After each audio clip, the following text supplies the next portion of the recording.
Don't you love my new earrings? They're big and bold, but they're totally lightweight, and that's because they are made from cork fabric, and some of them are made from leather as well, so super easy to wear. So how it gets started very first is we want to create a template for our earrings. So just from the built-in patterns in my electronic cutter, I'm going to scroll through and see if there are any interesting shapes that I think would make good earrings. Once I find a shape that I like, I can size it up or down, whatever I want.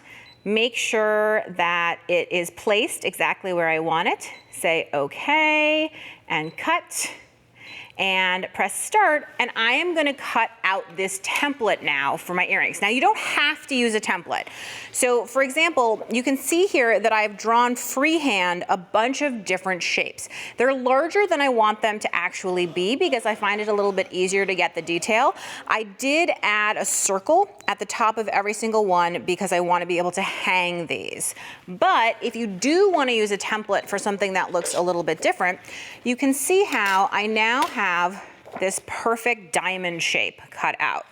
So the first step that I would do is I would take a piece of paper and my diamond shape and then a marker or something bold, and I just want to trace that shape. Notice that I'm using like the stencil part of it and not the inside shape of it. Once I have traced my template, then I'm ready to turn it into an earring design. And this could involve as much or as little doodling, drawing, coloring, etc. as you want. So I happen to have a couple here that are already done. So you can see I used some slightly differently shaped templates. This is kind of a drop, and then this is like a raindrop almost. But you can see how detailed they are. They are, again, bigger than you'd want an earring to be, and you'll notice that I've put a circle or a hole. You could use a hole punch after it's done cutting. I just find it easier to get everything done all at once.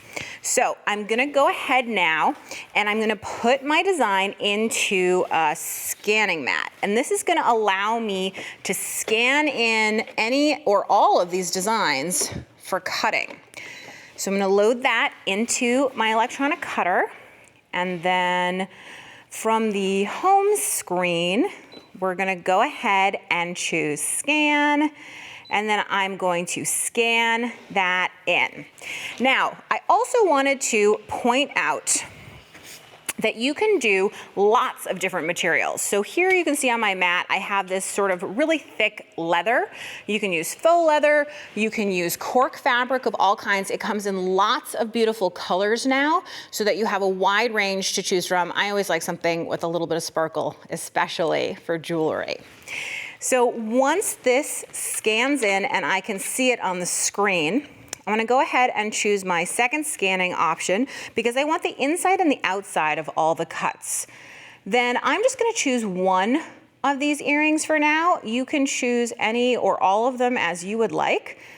And then I'm going to save that design right into my machine. So I'm gonna save it. And now we are ready to go ahead and cut. So you're gonna unload that scanning mat. And then here is my cutting mat. This is really heavy, so I've prepared this mat with a super sticky sheet so that this will stay in place the whole cutting process.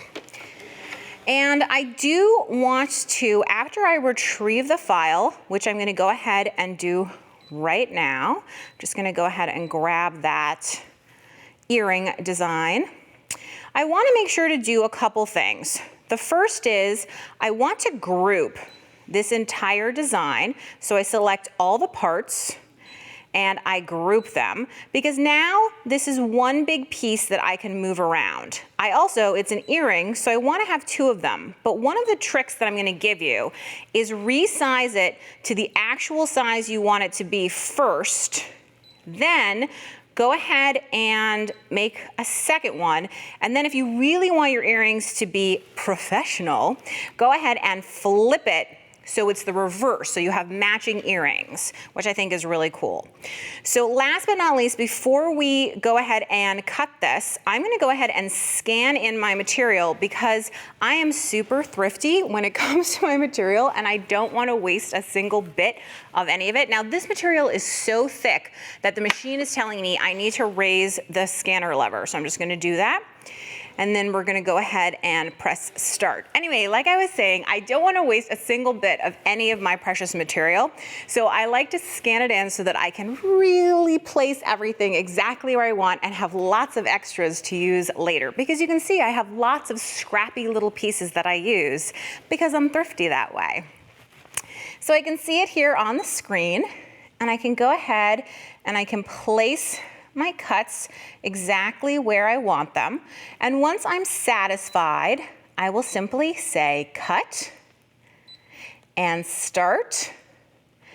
And we will go ahead, and this is so hard for me to believe, but it is gonna take just 2 minutes for us to be able to cut out these incredibly intricate designs. Now, while that's cutting, I just wanna point one thing out really quickly about the designs. You'll notice that they're colored all the way in, almost like a stencil. And that's really to get the cleanest possible cut, you wanna make sure that you take the time to really fill in everything that you want cut out. Because anywhere that's white is gonna be a hole, and what's black is gonna be the earring, and you wanna make sure that everything is attached. Because if there are parts that are hanging out, like if you think about it as the inside of an O, it's just gonna fall out. So make sure that you attach every single part of your design. Looks like it's almost done. So I'm just gonna pop this out. And here is the most exciting part, which is I have plenty of leather left. And now I'm gonna take my spatula so that I can really get under there. And again, be a little bit careful here. You don't wanna rip anything, but you wanna make sure that these come off. Although the leather is super duper hardy, but check that out. Let me put this right here. There's our first one. We're gonna go ahead and pull off the second one. And you can see here that these are reversed, and yet they are identical to my drawing, just slightly smaller. So now it is time to turn them into earrings. And this process is unbelievably easy. You do not need a lot of jewelry skill. So I basically have two important supplies here. I have earring hooks and I have jump rings, along with some flat nose pliers and some scissors. And I'll show you why I have the scissors. I discovered in making these that the tiny little point, it's a little bit easier if you just cut the end of that teardrop off. And that way, when you're ready to go ahead and put your split ring or your jump ring on, you just open it up, slide it on, take an earring hook. The hardest part is remembering which way the earring hook goes on, this way. And then again, close it, remembering that you're never pulling a jump ring open, you're shutting it this way. And you can see I have my fabulous earring. And if we look at some of these finished ones, you can see how changing the material, mixing up the different shapes together, even layering them lends a really cool effect. Because remember, you can even stitch through the leather or the cork fabric.